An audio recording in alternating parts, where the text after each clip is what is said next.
Bună dimineața! Sunt în Vilnius, mă pregătesc să plec. Suntem acum în centrul vechi al orașului și străzile din Vilnius sunt foarte funky și nu neapărat în sensul bun. Adică dacă vrei să faci off-road urban, trebuie să vii aici. Piatra asta cubică, mă rog, aici unde sunt acum, e ok-ish. Dar în alte părți din centrul ăsta vechi, oh my god, mai aveam puțin și îl dădeam pe Jessica pe enduro. Câteva idei despre Lituania. Așa cum v-am spus și ieri, mi-am dat seama după ce am intrat în țară că s-a schimbat vegetația. Am mers foarte mult prin păduri. Mi-a plăcut foarte, foarte mult zona rurală. În schimb, Vilniusul e, cum aș putea să zic eu, e foarte ciudat din punct de vedere arhitectural. În centrul vechi sunt case vechi, dar prin zona pe unde am intrat în oraș sunt foarte, foarte multe blocuri comuniste. Nu zic că sunt dezamăgit, dar nu știu, mă așteptam la o capitală puțin mai modernă. Stai că trebuie să mă opresc un pic să-și dea seama GPS-ul ce vrea. Și deși am plecat din nou la ora, uite, acum e 12 fără 10, am doar 280 de kilometri până la Riga, ceea ce înseamnă că în sfârșit o să ajung și eu într-un oraș unde ajuns de vreme încât să pot să și văd mai mult din el. Haide GPS, te rog, colaborează cu mine, cooperează. Haide mă, calculează și tu acolo. Gata, suntem on track. Am sunat de dimineață la Motoin să vorbesc pentru cască. Mi-a zis tipa de acolo să le dau un mail. Le-am făcut niște poze, le-am dat și un mail. Să văd acum ce reușesc să fac cu nenorocita asta de cască. Nu prea am chef de vorbă astăzi, nu știu. M-am trezit mai odihnit decât zilele trecute. Și am foarte mult chef să merg cu motocicletă azi. Uite, ieri când am intrat în oraș am văzut o biserică și era clar că are influențe rusești, pentru că tururile erau la fel ca tururile bisericilor din Moscova. Dar, spre exemplu, asta din față de acum, știți de ce mi-aduce aminte? Cumva de stilul colonial, spaniol, nu știu. Îmi imaginez că așa ar arăta bisericile dacă aș merge în Cuba, spre exemplu. Da, e foarte divers orașul. Și aseară când m-am dus să mănânc, am agățat un dârlău. Doar ce voia să spun că am agățat o gagică, nu, că mă leșina pasagera. Dar nu, serios, chiar am agățat un dârlău. S-a pus pe mine la masă cu berea și am șezut un pic de taină așa, mi-a povestit despre Lituania. Știți că iau euro aici, adică au trecut la moneda europeană și mi-a explicat tipul ăsta că înainte să treacă la moneda europeană, veneau foarte mulți turiști din Marea Britanie, din țările astea mai, în general mai bogate, în Vilnius să petreacă, pentru că era foarte ieftin pentru ei. Dar după ce au trecut la euro, toată lumea a început să meargă în alte părți, pentru că a devenit, din ce mi-a zis el, lucrurile sunt de 2 ori mai scumpe acum decât erau înainte, când aveau moneda lor națională. Și că un prieten de-a lui din Londra venea foarte des înainte în Vilnius și acum a început să meargă în București, pentru că Bucureștiul e mai ieftin. Wow, ok, intri pe autostradă direct din oraș. Bengos!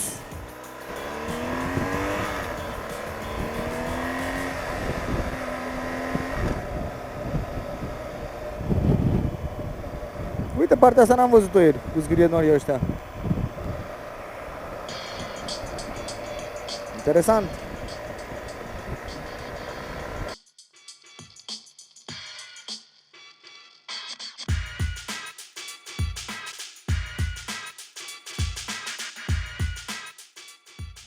Știți melodia de la Iris? Și ce dacă e vânt, și ce dacă sunt ploi, nu ne vom opri din noapte în zori.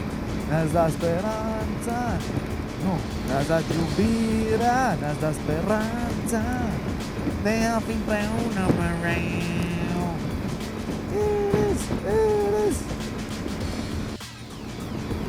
Da, plouă.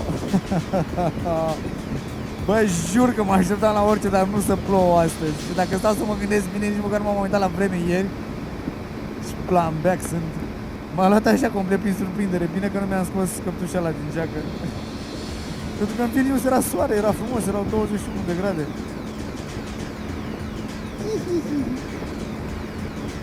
Ce ironia sorții să ajungi foarte devreme într-un oraș și să plouă. Nu pot să spun că autostrada asta e cel mai șmecher drum pe care am mers vreodată. Plin de petice. Și sunt urmele astea pe unde merg tirurile și facem motocicleta, uite așa dintr-o parte de la alta. Bă, voi ați văzut câte gâze sunt pe parbrizul ăsta, mă? Cred că va trebui să-l schimb când o să ajung acasă. Ce dracu să-l curăț? Să-l duc la polișat să-l ia pe toate. Și farul e la fel, bine, eu sper să nu mă prinde noaptea pe undeva, că dacă mă prinde nu văd nimic în față. Are o cortină de insecte așa pe el. Nu cred că mi-am pus prin locul cum trebuie, pentru că are o zonă aici fix la bârnă, la nas, unde se aburește puțin pe el așa. Cred că la benzinărie voi lua pe mine Polarul. Un pic frig la șele.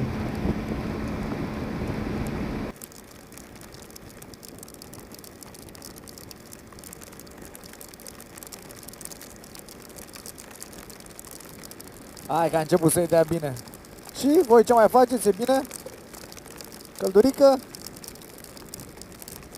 De unde te uiți la filmul ăsta? De la birou? De undeva?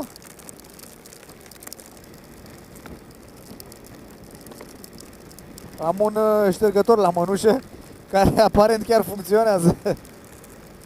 Da, am ieșit de pe autostradă, am intrat pe un drum național și pot să spun cu mâna pe inimă că partea de sud a Lituaniei este de vreo 50 de ori mai frumoasă decât partea de nord a Lituaniei. Gata, am intrat în Letonia. E mai frig aici, sunt 8 grade și jumătate, mi-am înghețat puțin de ăștia la picioare. Bă, da, ce urât e afară. Băi, băiatul, cum am plecat eu de la 21 de grade, sunt 8 grade și jumătate. Hai să vedem dacă ne trebuie vinietă și aici. Gazez balonii. Butelie de gaz, mă.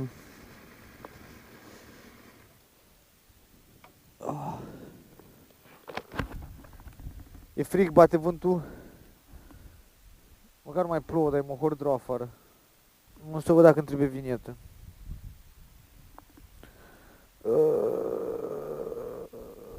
De ce mă ăștia de la BMW? Ia că mă iau de voi acum, ăștia de la BMW. De ce n-a spus mă și-au încălzit la motocicleta asta? Ce dracu mă, cât de greu putea să fie?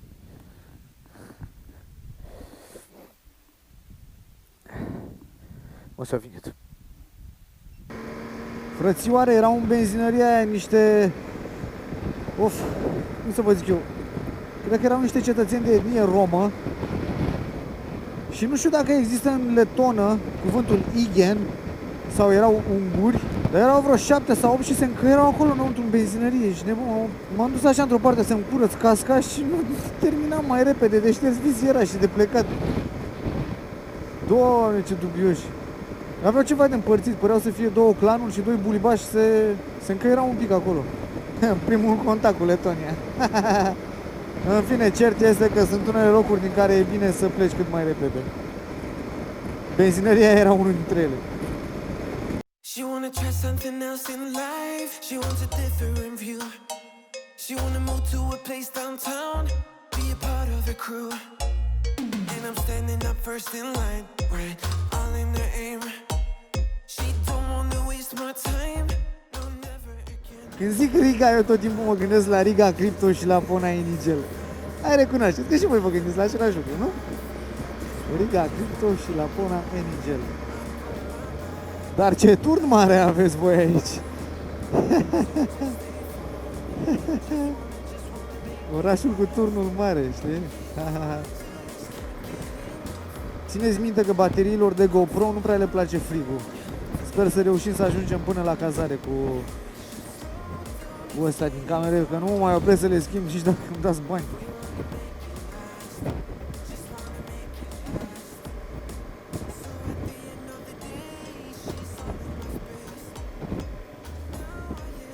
Wow, ce frumos!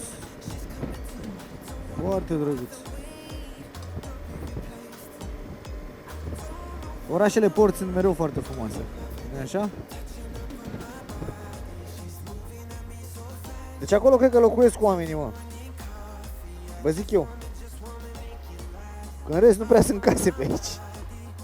Deloc. Ce clădire funky. Haide, bă! Haide! Haide, flăcai! Oh, hello, Riga! Uite ce pod drăguț!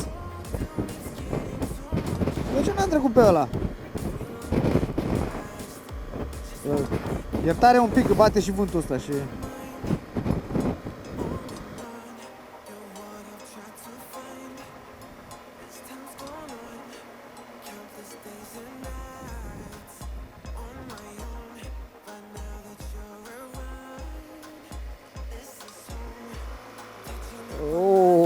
Oh, ce era să o tufim aici.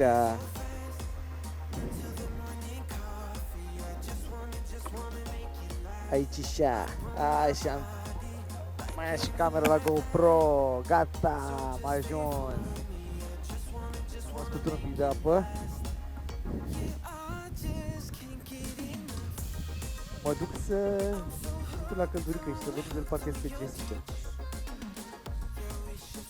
Ne vedem mai încolo.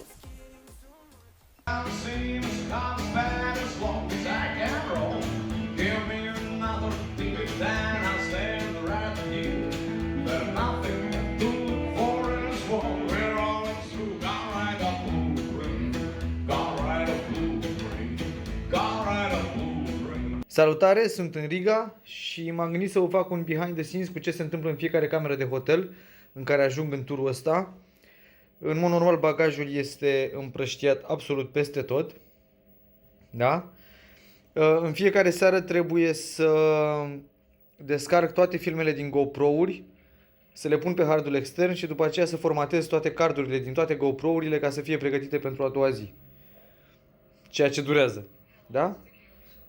Și mai trebuie să mai și încarc absolut toate chestiile pe care le am. Baterii de GoPro-uri, intercom, modul de Bluetooth, telefon, baterie externă și așa mai departe. Așa? Și în seara asta trebuie să-mi usuc și echipamentul. Plus că mă uit la un film cu Keanu Reeves care este dublat în păsărească asta lor și nu înțeleg absolut nimic. Ok. Ne vedem mâine.